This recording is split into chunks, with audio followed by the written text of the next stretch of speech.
Hi everyone, and welcome to Down to a Science. Today we're going to look at surface tension. Surface tension is like the film you get on an old glass of milk, or when you leave dishes in the sink with the water kind of sitting there. That's surface tension. If we look at our first example, we're going to look at bubbles.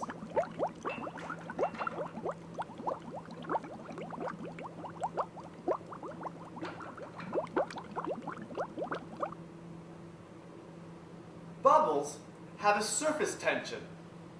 Regular homemade bubbles don't have a strong surface tension like these ones.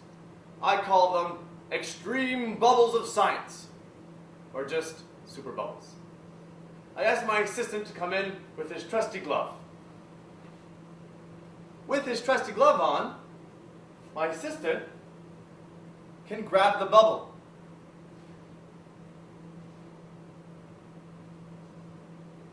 He can also bounce it on the glove.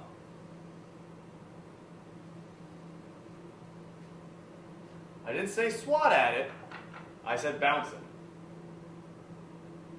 If only I could make a bubble.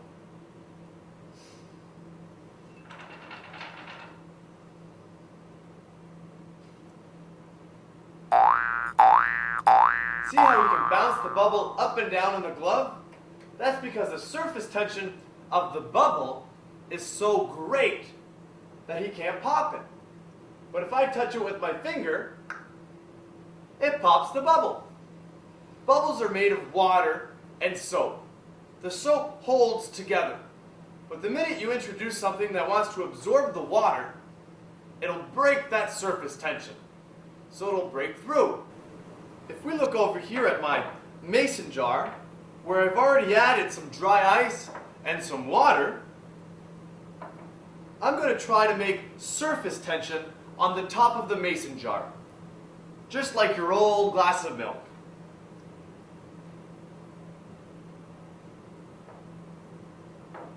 As I create surface tension on the top of the mason jar, the bubble expands because the gas is trying to get out. The surface tension becomes so great that eventually the bubble will pop.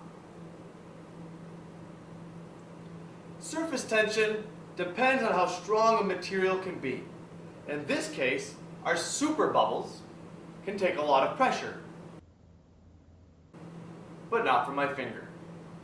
Here I've created a little concoction. And what I'm going to do is I'm going to add some water to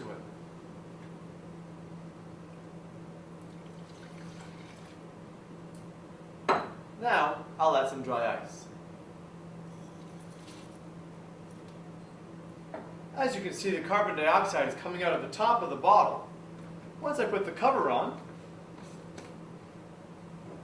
it comes out of the hose. As I create carbon dioxide bubbles here, the surface tension is so great in the bubble solution that they're self-healing. Once one bubble pops, another bubble will take its place, because the surface tension of the bubbles is so strong that they know to replace one another.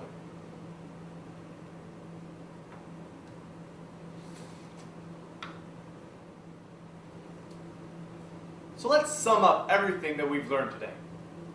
Surface tension is molecules staying close together. So like on the top of your old milk, for example, that's surface tension. On the top of a lake, when bugs are skating across, that's surface tension. When I create a bubble on the top of this mason jar, and it creates a bubble because of the internal pressure, that's surface tension.